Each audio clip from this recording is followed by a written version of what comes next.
What's up, everybody? Welcome back to the Martian MMA podcast. I am your host, and my name is John. And this week we are back for episode 88, where we will be analyzing and predicting the UFC 246 pay-per-view going down this Saturday night, headlined by Conor McGregor taking on Donald Cowboy Cerrone in a welterweight non-title main event that is going down this Saturday, January 18th, 2020.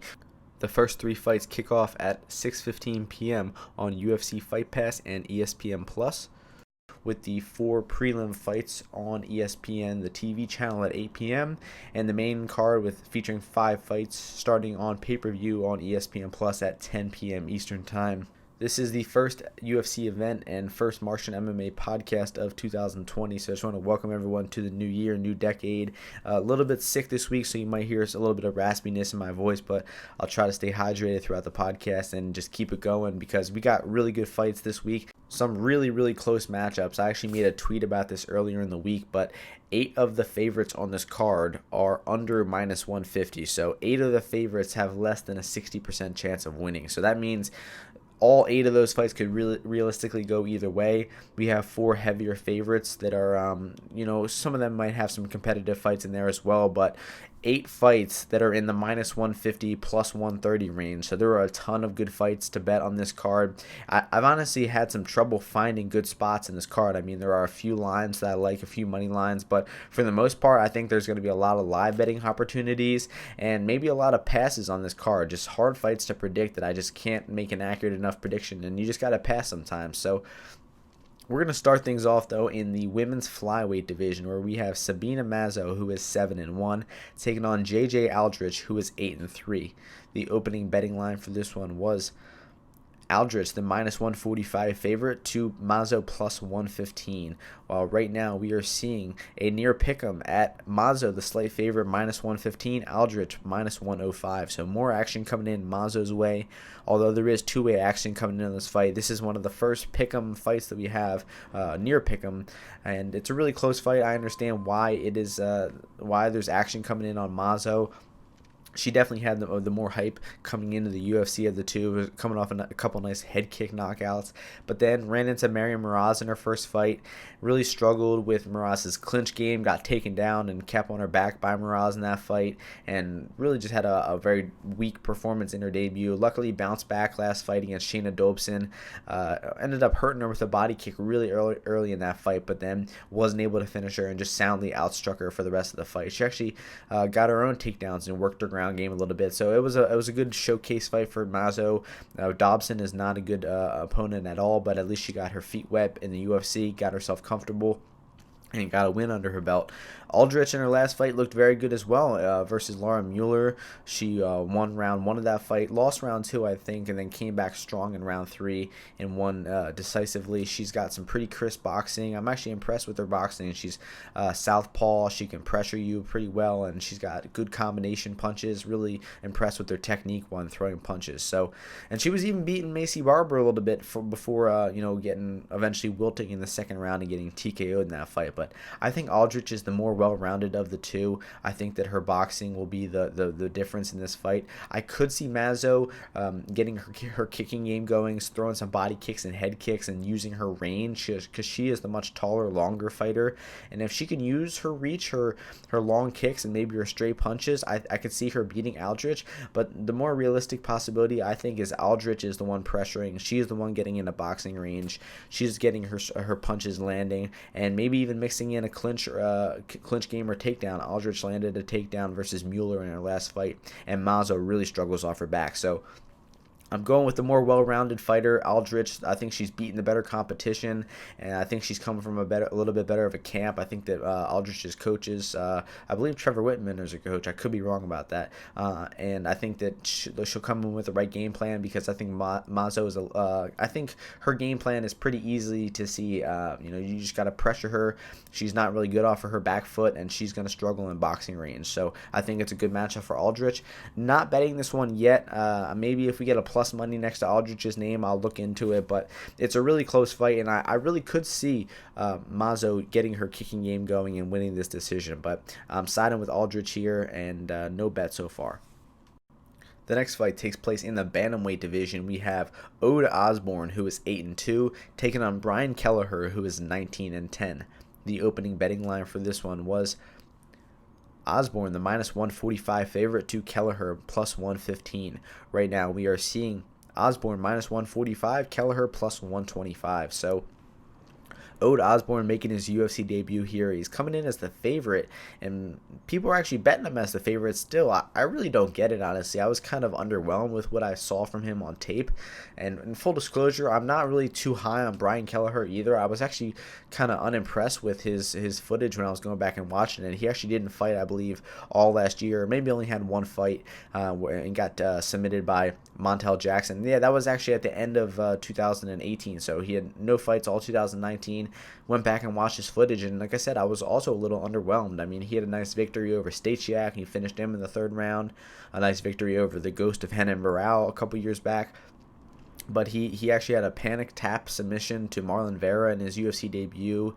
He got tapped out by Jackson. So I think the reason Osbourne is favorite in this fight is because he had a couple submissions in his regionals fights and on the Tuesday Night Contender Series too. But that's a very skewed statistic, because if you look at the way the fight ended, yeah, sure, he got the submission, but they were pretty lucky submissions. Like, he was losing those fights and just kind of ended up in an opportunistic position. And I mean, he's dangerous off his back. He can throw up a good armbar or triangle, but I think that, I mean, he's not a very positionally sound grappler. It's not like he's going to go down and take Kelleher down and use his top position and tap him out. I mean, we could see a weird scramble type of position where Kelleher gets tapped by an armbar triangle like he did versus Marlon Vera, but I think that was just a really a bad moment for Kelleher. I think that his jiu-jitsu is actually a lot better than what we've seen so far, and I think that he will be able to avoid the submission from Osbourne in this one. So that means the fight's going to take place on the feet.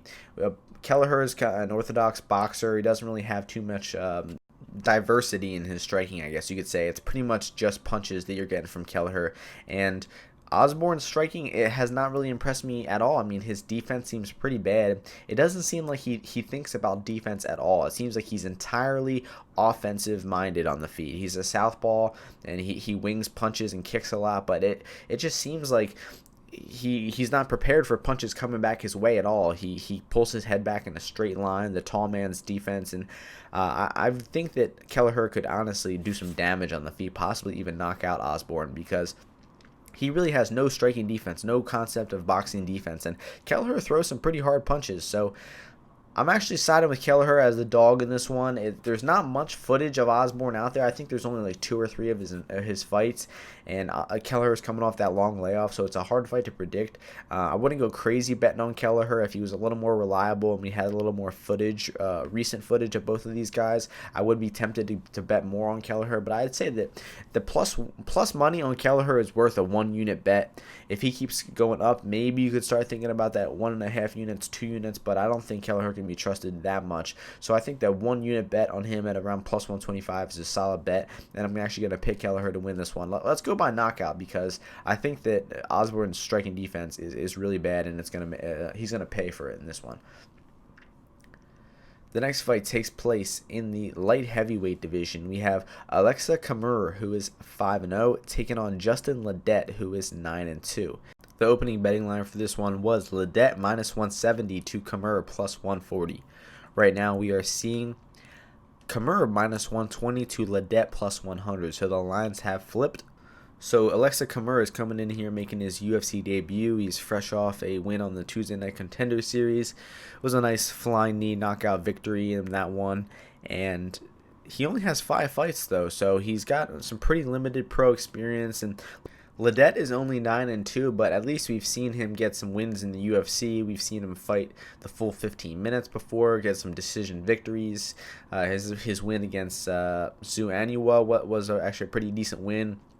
He stuck to a jab in that one, used his straight punches, and was able to just outstrike Zhu to a decision there. Also did the same thing to Chase Sherman and has a submission victory over Mark Godbeer. So the only guys he's lost to in the UFC were Rakic, where he was pretty much dominated in that fight, got taken down and stuck on his back in pretty much every round in that fight. Even got dropped by some punches on the feet versus Rakic. And then he got knocked out by the spinning back fist from Johnny Walker in his last fight. So Ledet's had a rough couple of past fights, but I think that he's still the better overall mixed martial artist of the two. And, I've been kind of going back and forth in this one a lot because Camur, it seems like he's a very patient striker. He doesn't have a very high output. He's really looking for it to pick his shots, but it doesn't seem like his boxing is particularly great technique-wise. I mean, he just kind of has a powerful right hand, and there's just not really enough footage of him on the internet out there to put him as the favorite over Ledet here, honestly. So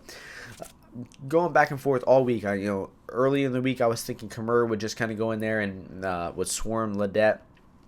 Maybe land that powerful right hand, but honestly, I'm thinking now that Ledet's boxing, his defensive boxing, is good enough to use his straight punches and keep the Camur on the end of a jab and likely outbox him to a decision. So Ledet is kind of a question mark at this point in his career. Had a bad performance last time, getting knocked out in 15 seconds, but I still think that he has a good chance of winning this fight here. I think he has a chance of maybe hitting a takedown or two. We really have not seen Camur's ground game at all, so it'll be an interesting fight, a hard fight to pick, but I'm going to go with the underdog right now, Justin Ledet. I've seen a lot of other people on Ledet too, so I think Ledet is the right side. I would be curious to see if anybody out there is on Camur and to hear what the reasoning why being confident in him is, because I just think there's a little too little footage of him to be picking and betting him here. So I'm actually going to go with Justin Ledet to win this fight. Let's go with a decision victory. The next fight takes place in the lightweight division. We have Nasrat-Dober, who is 11-2, taking on Drew Dober, who is 21-9. The opening betting line for this one was Haqparast, the favorite, at minus 335 to Dober, the plus 260 underdog. Right now, we are seeing Haqparast minus 335, Dober plus 275. So there's actually two-way action coming in on this fight. Nasrat might have actually opened in the minus 200 somewhere and got bet down to minus 300. Not really sure. It could be a best fight odds error from the line I just read, the opening line. So really close fight, honestly. It should be closer than the odds indicate, because I think Nasrat-Dober is getting a little over-respected here. I mean, he's looked really good lately. His boxing is super sharp. He's training up at TriStar. He's picked up a knockout victory over Silva in his last fight, and I think that was probably his best performance to date. He barely got touched in that fight, and I believe the only time we've seen him lose in the UFC was to Marcin Held, and that was a very grappling-heavy performance from Held, and he just got out-grappled by the slightly faster, better grappler in that one. And he did a good job defensively in that one. Was defending submissions and kept the fight close even though he was getting out-grappled. So Haqparast is going to be hard to beat on the feet, but Drew Dober is super aggressive. I mean, he's got good boxing. He's got power in his left hand. He just knocked out Pollo Reyes with it last fight. And, I mean, his boxing combinations are getting a lot better. He rocked Reyes with a really nice combination and then put him away with a few more left hands. And Dober can hit his own takedowns from time to time. He has also struggled on the ground with the top pressure and some takedowns and submissions. Like he got tapped out from Beneil Dariush not that long ago in a fight that he was winning. So Nasrat does have a wrestling background, I believe. It's not the highest credentialed wrestling background like German national wrestling team or something like that, but he definitely has the ability to hit takedowns. I don't really necessarily think that we'll see that in this fight because Dober only really gets out-grappled by really high-level grapplers, and I don't think Nasrat is quite that. So I think we'll see it play out on the feet. It should be contested mostly in boxing range, and man, anything could happen at that range because both guys have power. They're both really accurate with their punches, and I think that Nasrat is definitely the more technical of the two. He's got the better defense, no question. So I got to favor Nasrat, and that's why you're seeing the big minus 335 price tag next to his name. I just think he's much more defensively sound, technically sound. I mean, Dober might have the power advantage. It might be a little more aggressive, but that might play into Nasrat's favor in this one. Nasrat could be jabbing him, keeping him on the end of his punches, and just outfighting, moving back, and striking him while moving backwards. Nasrat's really good at that. He's got incredible movement and footwork, and really impressed with what's been happening from Nasrat in the cage lately. So initially I said he was getting a little bit over-respected. That might not even be true. I mean, I'd say he could be a minus 250, minus 300 favorite in this fight, but that plus 275 next to Dober's name, I think he's going to fight for your money for plus 275. I think he makes this fight competitive, maybe even wins a round at some point. I don't see Dober winning, apart from maybe if he draws him into a brawl and lands a really hard left hand and rocks Nasrat at some point. But it should be a really close, competitive fight. It's going to be a really high-level striking match. Some really good boxing is going to be on display by both guys. So, fun fight, but I'm going to pick Nasrat to win this decision. I'll go with 29-28. The next fight takes place in the flyweight division. We have Tim Elliott, who is 15-9-1, taking on Askarov, who is 10-0-1. The opening betting line for this one was Askarov, the favorite, at -200 to Elliott at +160. Right now we are seeing Askarov -145, Elliott +125. So more action coming in on the underdog Elliott's way. I totally agree with the line movement in this one. I actually think it's a pretty good matchup for Tim Elliott. I was pretty high on Askarov coming into the UFC last fight. He was taking on Brandon Moreno. I was really impressed with his footage from fighting over in Russia. Had a really good ground game, some decent striking to go along with it, but I think he kind of underperformed a little bit in that fight versus Moreno. He struggled getting dominant top position on the ground. He got tagged with some punches on the feet a few times. He got dropped with a head kick at the end of round 2, and I honestly had Brandon Moreno winning all 3 rounds of that fight. I thought that the punches that he landed in round 1 outweighed Askarov's back take in round 1. Moreno's head kick at the end of round 1 that dropped Askarov was the most significant and damaging movement of the round. And then Moreno dominated round 3. So it was a pretty bad decision. I might even go as far to say it was a robbery for Moreno in that one, but it's a whole new matchup. I think that Elliott is a lot less physically strong than Moreno, and then will actually be a little easier to hold down on the canvas. Maybe it will be easier to get his submission game going. But Elliott is an incredible grappler. He can scramble his ass off. He can grapple for 15 minutes straight. He has an incredible pace. He's had multiple grappling fights where they've been grappling nonstop the entire 15 minutes, and he really just embraces scrambling and grinding out fights. And I think Askarov's really going to give him the fight that he wants. And I think Elliott was working on his striking a little bit more in the past few years. Hasn't been too active. Only one fight in the UFC since maybe 2017, I think. And it was actually a first-round submission loss to Deiveson Figueiredo not too long ago. But there was no shame in that loss. I mean, Figueiredo is one of the best fighters in the division, and Elliott was coming off of a long layoff in that one. So I think that Elliott will fight a little bit better than he did versus Figueiredo. I think that the striking in this one, both their strikings are pretty ugly, but I would actually give the slight advantage to Elliott. And on the ground, it's going to be really evenly matched. I'd say Askarov might have the more diverse striking and the diverse grappling game, because he can work from top position, he can get back takes, he can submit you off his back. But Elliott can do all that as well. He's so hard to hold down, he's hard to get a back take on, and even though he was submitted in his last fight, don't get it fooled. Elliott is still really hard to submit, and I see Askarov struggling to get that top position on Elliott. I think that Askarov would really need a back take to win this fight. Maybe to back take in 2 rounds to win the 2 out of 3 rounds for the decision. But other than that, Elliott's going to be really hard to hold down, and I think that Elliott was probably going to be the one spending most of the time in top position here on the scrambles on the ground. So I'm siding with Tim Elliott. I've heard some rumors about injuries from Elliott or something like that. Like maybe he's sick right now, like he has the flu right now or something like that, and he might have a possible neck injury as well. Those are slightly worrisome, but I'm just trusting the tape in this one. I mean, you can listen to interviews all day and find things that you don't like to hear, but the tape says for me that Elliott is the right side at +125. So I think Elliott is worth a bet. 1 unit at +125. Have not locked in my action yet. We'll probably wait closer towards fight night. I'd see the money coming in on Askarov, and maybe these favorites widen up a little bit. So right now, I'm picking Elliott to win this one via decision. The next fight takes place in the featherweight division. We have Andre Fili, who is 20-6, taking on Fili-Yusuf, who is 10-1.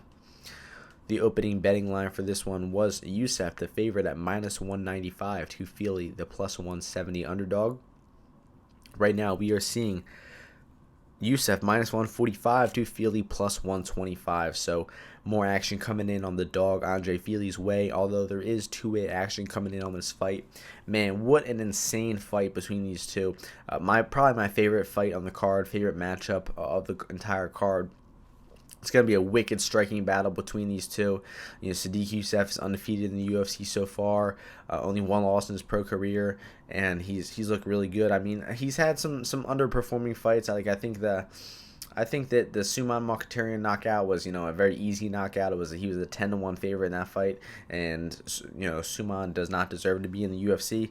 And then his win over Sheymon Moraes, it was a decent win. He won round 1, he lost round 2, was on his way to losing round 3 before dropping Moraes and then finishing on top and winning that third round. But I mean, that fight was 15 minutes long, and I'd say Yusuf was losing like 7 or 8 of those minutes of those fights. So it was a really close fight. I mean, and without that knockdown, he probably would have lost his way to a decision versus Moraes.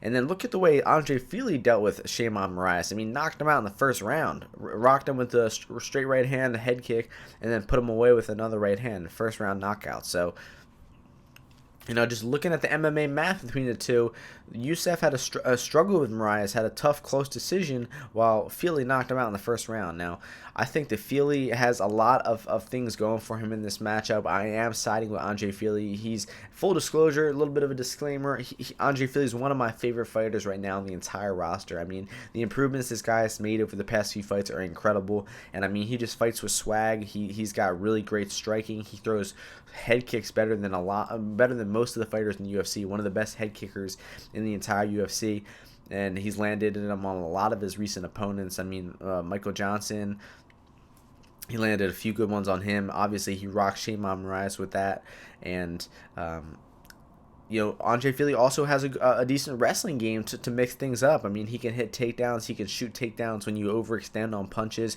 He's got really fast and quick level changes. I mean, he knows when to hit them at the right time. You'll be striking for a few minutes, and then he'll mix in that takedown right when you're totally forgetting about the possibility of the takedown. And I think Yusuf, his ground game is a bit unknown. I mean, we've seen him get knocked out from that takedown that one time by Luis Gomez back in some regional promotion. But in the UFC, we have not seen his ground game tested at all. And that most recent fight against Gabriel Benitez from Sodiq, I mean, a little bit of a worrisome performance. I mean, he got stunned with a straight left hand in that fight. And sure, he did get the knockout at the end of round 1. But, I mean, that was a close fight, closer than it had to be. He was in some real trouble from that straight left hand at some point. So the way I see this matchup going down is it's going to be mostly striking. The only time we'll see it on the ground is if Fili decides to level change, and he might do so, but I honestly think that we're due for just a straight kickboxing match. And I think that Fili has a little bit more offensive tools. I think he mixes together his punches in combination and his kicks to the body and head a little bit better, while Yusuf is mostly just calf kicks and power punches. I do think that Yusuf has the boxing advantage and the power advantage, but when it comes to volume and who's going to be landing more strikes per round and winning those rounds, I got to side with Fili, and I got to side with the guy who's going to be mixing these combinations up a little bit better, and who's going to be giving Yusuf a lot more different looks. Because as long as Fili can deal with the calf kick, as long as he doesn't get his lead leg lit up, I really see it hard for Yusuf to win this fight. I mean, maybe Yusuf rocks Fili with a hard punch at some point and puts him out, but I mean, I think Fili's defense is a little bit better of the two, and I'm overall just impressed with Fili's striking game more of the two. So I'm siding with Fili's volume, with his striking diversity in this one, and I think that even though Yusuf it has looked good in the UFC so far, he's definitely a dangerous, good fighter. I'm going to go with my boy Andre Touchy Fili to win this one via decision. So definitely going to be worth the bet at plus 125. I like I like the value on him at plus 100. Anybody who got him when he opened up at plus 170, that was a great line. And I think that I'll probably wait off another day or two to see if more money comes in on Yusuf before laying down my action on Fili. So the next fight takes place in the women's flyweight division. We have Maycee Barber, who is 8-0, taking on Roxanne Modafferi, who is 23-16. The opening betting line for this one was Barber, the minus 400 favorite to Modafferi plus 330. Right now, we are seeing Barber minus 900 to Modafferi plus 600. So Barber opened up 80% probability, and she's now at 90% probability. And I honestly think that it's pretty warranted, honestly. I mean, if you're asking me if I had to lay 9 units to win 1 unit on Barber, or risk 1 unit to win 6 units on Modafferi, I mean, it would be a tough decision, honestly. I think I would go with Modafferi just because that's just the statistically right thing to do. I mean, women's MMA, you don't see many minus 900s, but this is a really, really good matchup for Maycee Barber. I mean, it's such a step back in competition. I have no clue why they're doing it. I mean, I think that Barber has actually had 3 pretty stiff tests in the UFC so far, and Cyphers, Aldrich, and Robertson, 3 very competent women's MMA fighters. And even though Modafferi is a veteran, even though she's crafty, she's got a decent ground game, and the ground game is where she could present some problems for Barber, I just think that it's a huge step back in competition, and Modafferi really only has a small 10 to 15% chance at winning by submission in this one. I don't think that Modafferi gets takedowns in top position and wins 2 or 3 rounds. There's no chance that Modafferi outstrikes Barber on the feet. It's going to be a complete slaughter. Barber's going to be landing really hard punches. If she gets in the clinch, Barber's going to be landing hard knees and elbows and likely knocks out Modafferi on the feet if it stays there for long. And I mean, Barber's technique is not great. I mean, she's not a new talent in MMA. She's not going to be a really difficult matchup for Shevchenko if she gets all the way up there, but she definitely hits harder than 90% of women's MMA fighters. I mean, how many girls get 3 knockout wins in their first 3 fights in the UFC? Not to mention when they're 21 years old too. So I mean, Barber's a special talent. I think that even though Roxanne is, she's won me some money in the past, she's usually a good underdog bet to make because she's crafty, she's tough, she can make it a very tough fight for you on the ground. I just don't see it happening here on Saturday night. I think the Barber's, her ground game is probably the biggest question mark. We've seen her grapple a little bit back in LFA when she was fighting Perkins and Mallory Martin. Those are 2 fights you can go back and watch where she showed a little bit of her ground game. She was kind of willing to play guard a little bit and trying to play submissions off her back, but I think that her fight IQ has evolved so much since then. I don't think she's going to be fooling around with submissions on guard submissions at all. If by any miracle she gets put on her back, I think that she will be looking to get right up instead of looking to be submitting off her back.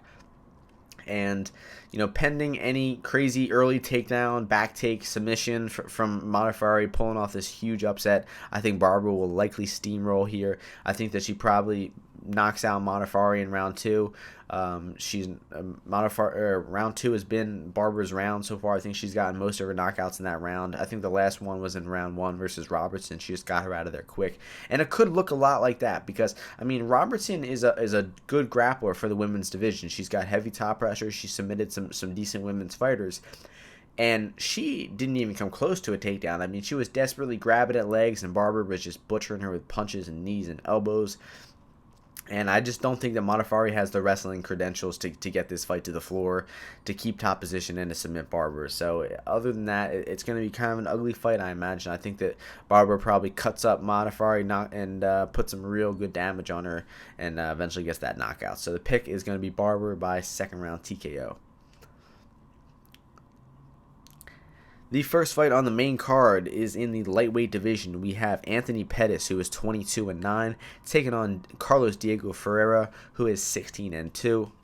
The opening betting line for this one was Diego Ferreira, the minus 165 favorite, to Pettis plus 135.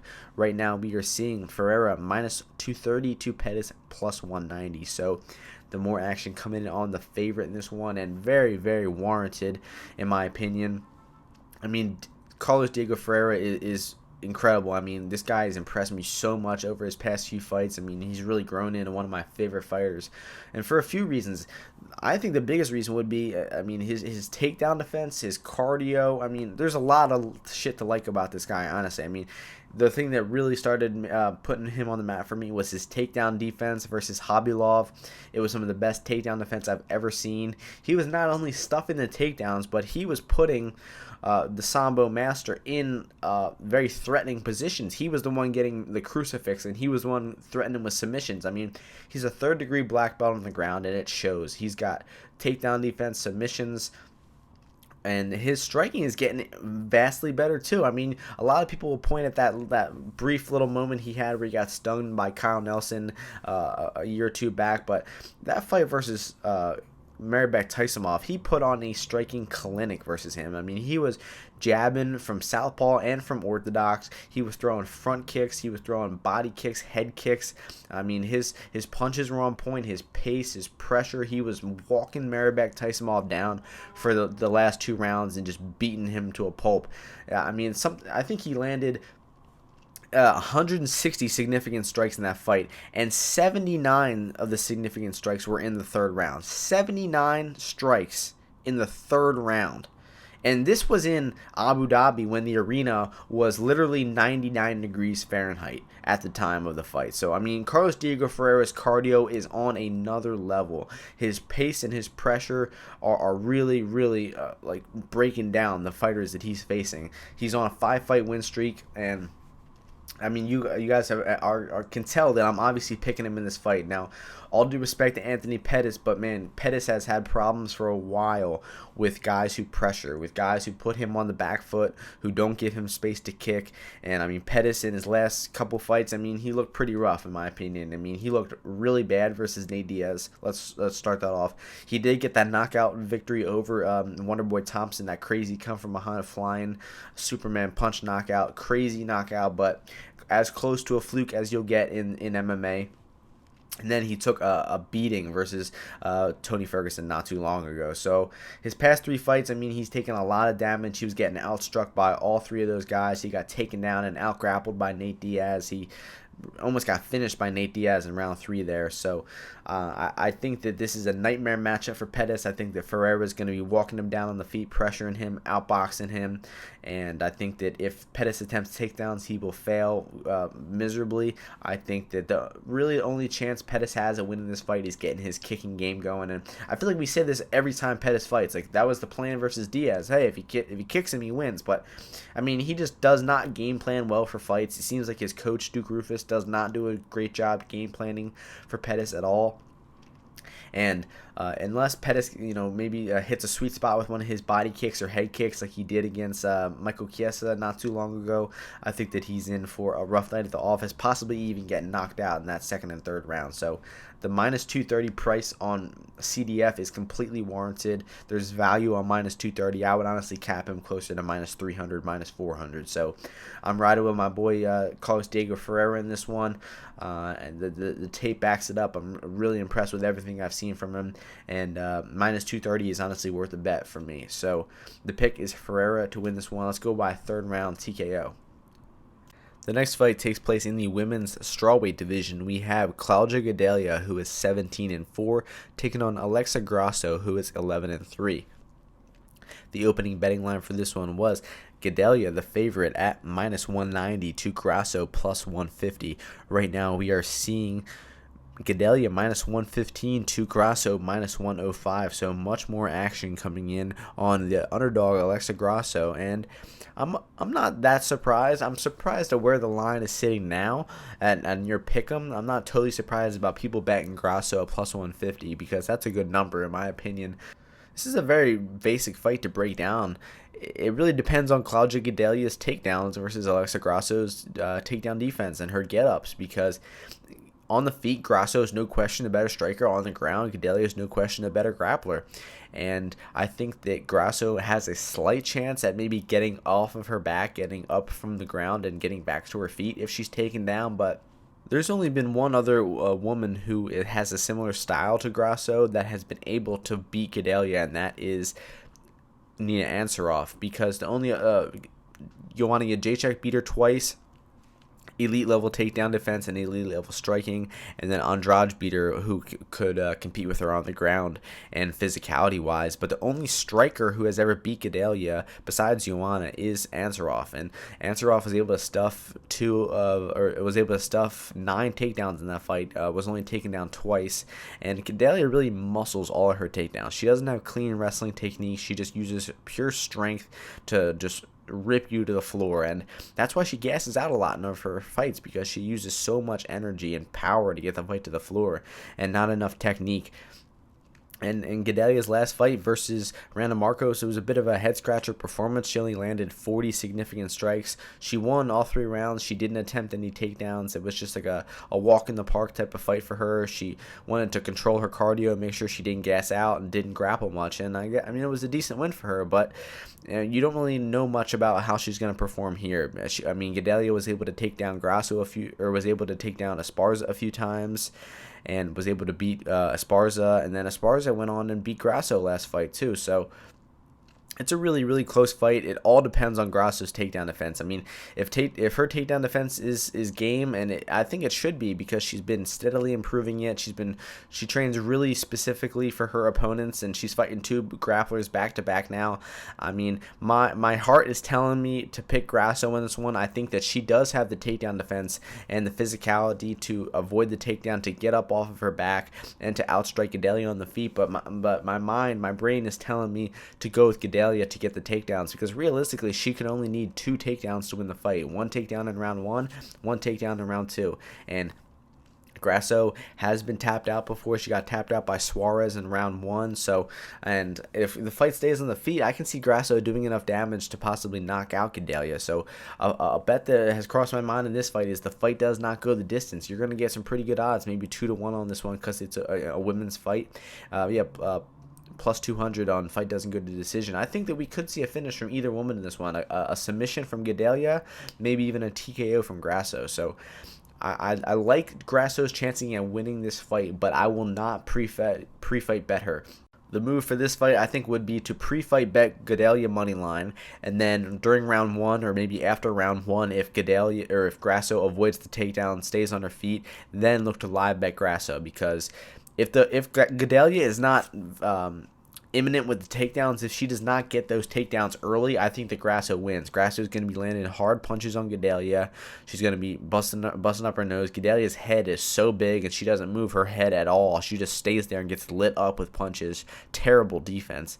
I mean, Gadelha is really a one-dimensional fighter at this point in her career. I mean, it seems like the takedowns are really the only area that she's dangerous, and I mean, I think that Grasso knows what's coming. She knows the takedowns are coming. She's fought Suarez, and she's fought Esparza. She's fought a lot of grapplers now, and I think that she's going to start showing improvements in her takedown defense.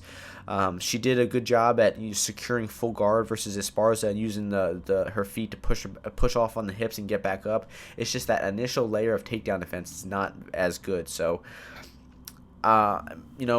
pre-fight, I got to go with Gadelha to get the decision. I think that she gets the takedowns in rounds 1 and 2 and probably wins those 2 rounds of top position, and likely goes on to lose round 3, but still secures the decision victory. But man, this one could change in an instant, so be ready to live bet this one. Be ready to live bet Grasso, but the pre-fight bet is definitely going to be Gadelha on this one. So it's a really coin flip type of fight. The odds are super accurate for where they're at now.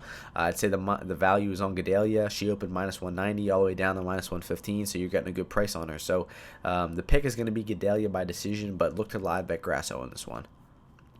The next fight takes place in the heavyweight division, where we have Alexei Oleinik, who is 57-13-1, taking on Maurice Greene, who is 8-3. The opening betting line for this one was Oleinik minus 182, Greene plus 140. Right now we are seeing the line flip. Greene minus 130, Oleinik plus 110. So the line flipped in this one. I agree with the line movement in this one. I think Maurice Greene has got to be the favorite at this point in his career. And I mean, much more at this point in Oleinik's career. I mean, the dude is just taking so much punishment, fight after fight. I mean, let's figure out how old this dude is. I think he's 42. I could be wrong though. 42 years old. He's got 70 pro MMA fights. He got knocked out in back-to-back last fights, and I mean, he's just taken some immense damage in his past few fights, and I have no idea why the dude is still fighting. I mean, he got knocked out in 12 seconds versus Walt Harris last fight.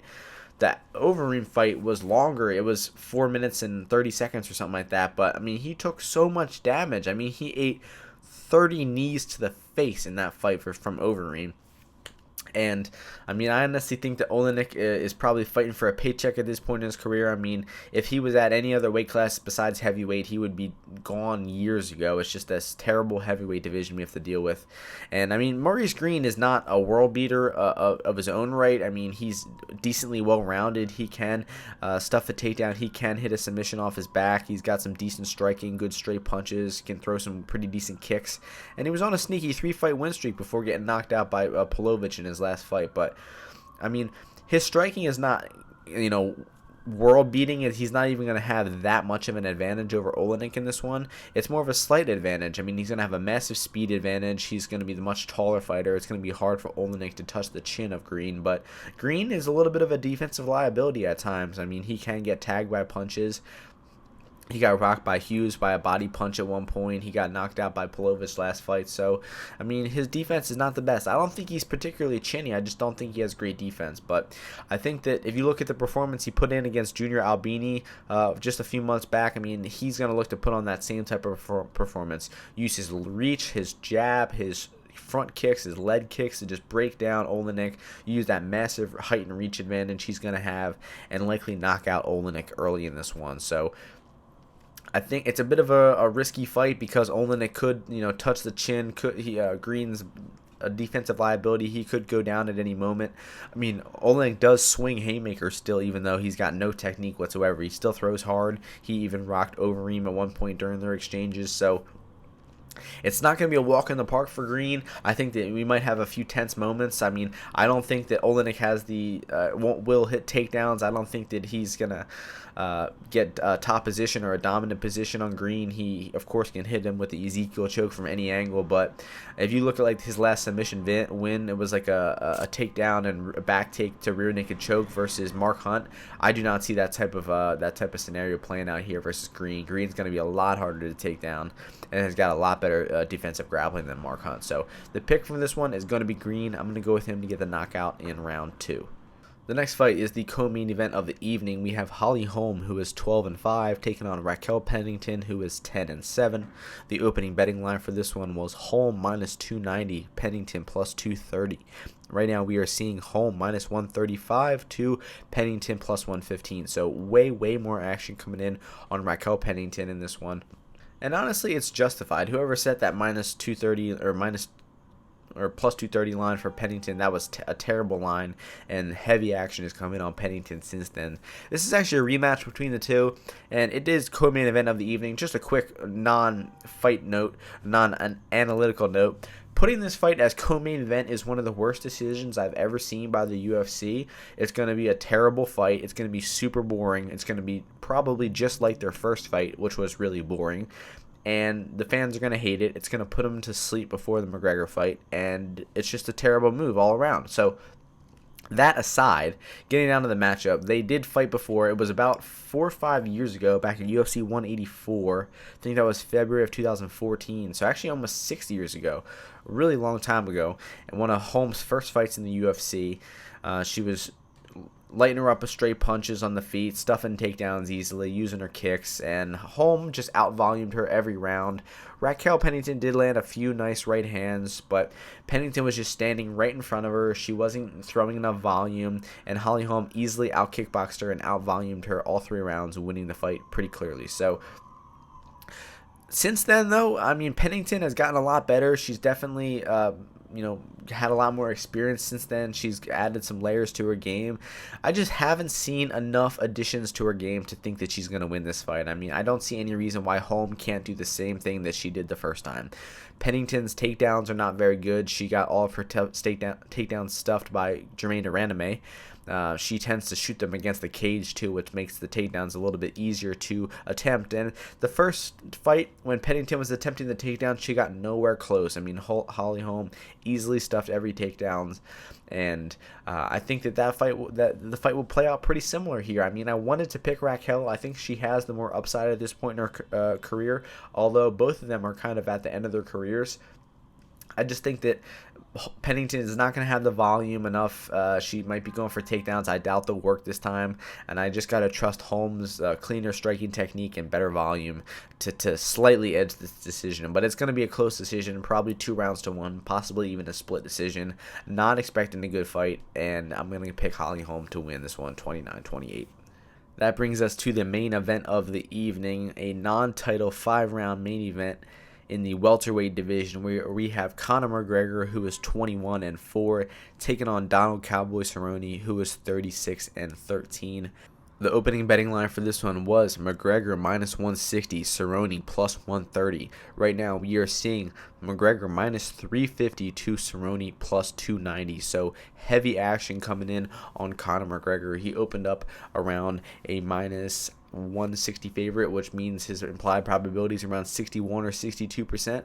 -350 now implies closer to 77 to 78% for McGregor. So huge action coming in on McGregor. That's 16 or 17% into his implied probability. So obviously the public is valuing McGregor a little bit more than the odds makers are, and that's expected. You know, McGregor is always going to get that public action from people. Although I was seeing online from a Las Vegas sportsbook that there's a 4-to-1 ticket ratio on Donald Cerrone. So out of 5 bets, 4 of them are coming in on Cerrone for every 1 on McGregor. Although I'm sure that 1 bet on McGregor is much bigger than all 4 of the bets on Cerrone combined. So the heavier bets are coming in on McGregor, but the more volume of bets are coming in on Cerrone. And I understand that as well. I mean, Cerrone has been around forever. The guy deserves the fuck out of this. I mean, I'm so happy for him getting this. This is his first UFC pay-per-view main event. That's so incredible. In his 37th UFC fight or something like that, his 51st pro MMA fight, he's getting that main event pay-per-view. He's getting paid for it. $2 million to show, to McGregor's $5 million to show. I'm sure they're going to be getting a lot of money from pay-per-view too. So it's good to see 2 of the top guys in the sport making some good change. I'd say they'll both probably clear 8 figures for this fight, which is pretty unprecedented for MMA. So it's good to see the guys getting paid. It's good to see McGregor back in action after 15 months off, and it's good to see them finally match up with one another, because they've been kind of talking shit back and forth a little bit for years now. They had a little back and forth earlier this year on Twitter, maybe like congratulating each. I think McGregor congratulated Cerrone on his performance after Iaquinta, so they were very cordial with one another at the press conference yesterday. It doesn't seem like there's any bad blood between them now, and they're just both looking in there to get in there and to fight. And unfortunately for Donald Cerrone, though, he had a tough 2019. I mean, he did pull off that victory over Iaquinta, winning that decision 4-1 or something like that. Although he did lose I think round 2 of that fight, had trouble with Iaquinta's boxing a little bit, and then had a decent round 1 versus Ferguson, and eventually got stomped in round 2 and TKO'd in between rounds, and got knocked out in the first round versus Justin Gaethje in his last fight of the year. So he suffered 2 knockouts in the year, and he did put in about 8 rounds of fighting, and hard rounds too, compared to McGregor, who didn't fight MMA at all last year. So what I'm getting at is Cerrone has taken some damage lately. I mean, his chin is not what it used to be. His performance, honestly, against Gaethje was one of the worst Cowboy Cerrone fights I've ever seen. I mean, he looked terrible, slow. His pocket boxing was terrible.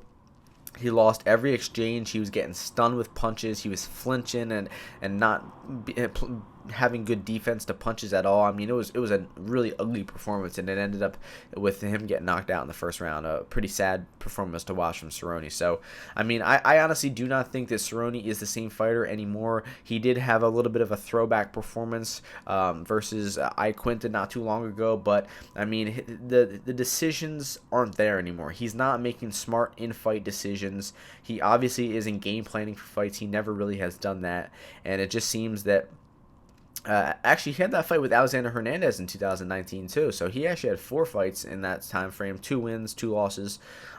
So I mean, it sounds kind of silly to say that he's not the fighter that he once is, because he did in the early 2019. He looked like vintage Donald's Cowboy Cerrone, but the second half of the year he had a pretty steep drop off. So, I mean, he is capable of winning this fight. I mean, if he uses his kicks, he keeps the fight standing. He maybe lands a head kick on McGregor at some point. He could pull off this crazy upset, but I really do not see it happening. This is a great matchup for Conor McGregor.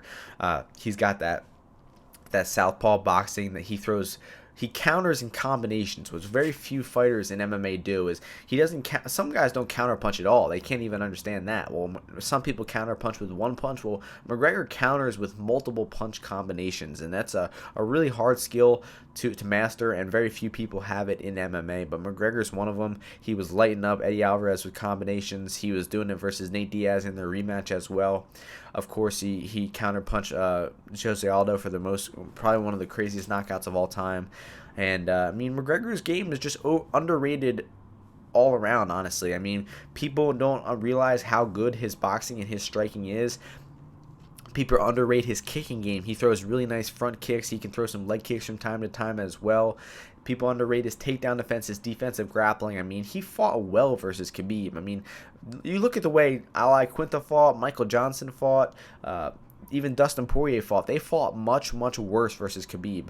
Conor fought pretty smart versus him. I mean, he did a lot of right things. He did okay defensive grappling wise. It's just he was facing one of the best grapplers in the sport, and Khabib would do the same thing to Cerrone. So that matchup really isn't too relevant for this one. It's going to be a striking contest. They're going to want to bang it out on the feet. Maybe Cerrone will attempt a level change. I don't think it'll work. We might see them grapple for a little bit. I honestly would like to see them grapple for a little bit just to see how they match up. A lot of people would assume that because Cerrone has all the submissions on his record and has some pretty good jiu-jitsu that he would be able to tap out McGregor. But McGregor's defensive grappling is really good, and I don't think that we will see Cerrone get any type of advantage position on McGregor on the ground. So we're going to see him strike. We're going to see McGregor land in those straight punches. He's got the huge advantage in the pocket. McGregor is better defensively. He's got the better chin. He's got more power. He's got better pocket boxing. There's just a lot of things going for McGregor in this fight, and that's why you see that steep minus 350 price tag next to his name, but accurate, steep but accurate, because I honestly cap McGregor at minus 400 for this fight. It's gonna be, it would be pretty crazy to see Cerrone pull off the upset. I mean, I might be happy for the guy, but at this point, I would honestly be a little frustrated because this matchup seems so clear cut for Conor that if the upset honestly happened, I would honestly question what I know about predicting fights. So I'm heavily confident in Conor in this one. No disrespect to my boy Donald Cerrone. He's a legend of the sport, UFC Hall of Famer, no doubt. But it's a tough matchup for him. I mean, maybe we see that chin a little rejuvenated at 170. He's going to be a little more hydrated, and we might see him take a punch better. We might see this one go into the later rounds where Cerrone could have that cardio advantage. I mean, we could see McGregor win the first couple rounds and then struggle with the later rounds like he did versus Nate Diaz. That's an entirely real possibility. But from the way that I've seen Cerrone's defensive striking lately and the way that he's taken punches, I gotta lean with McGregor to get that knockout.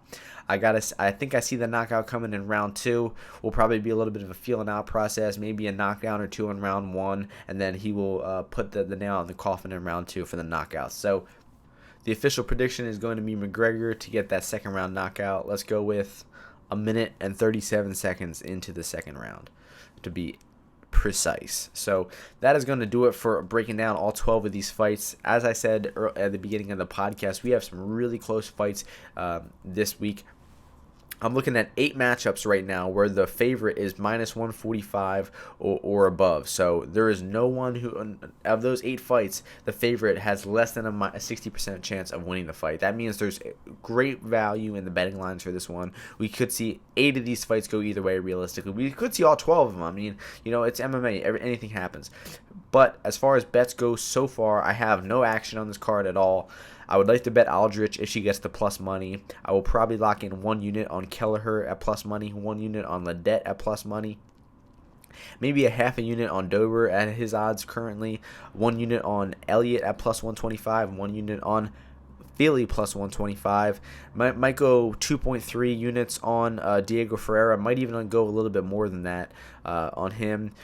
Pre-fight bet on Gadelha. Look to live bet Grasso. Pre-fight bet on Maurice Greene. Probably go pre-fight on Holly Holm. And I doubt I'll lay the chalk on McGregor, but I'll probably bet some McGregor knockout props or McGregor round 1, round 2. You will be able to see all my official bets on my Bet MMA tips page, which is linked in my YouTube and my Twitter. So check me out on Twitter. Follow me at UFO_UFC. And that's where I promote the podcast. Thank you all for listening. Welcome back to another hopefully 40 episodes of Martian MMA this calendar year, another 40 UFC events, another 40 episodes of Martian MMA podcast. So thank you all for listening. Hope you all enjoyed the card this weekend, and I will see you all before the next UFC card. Peace.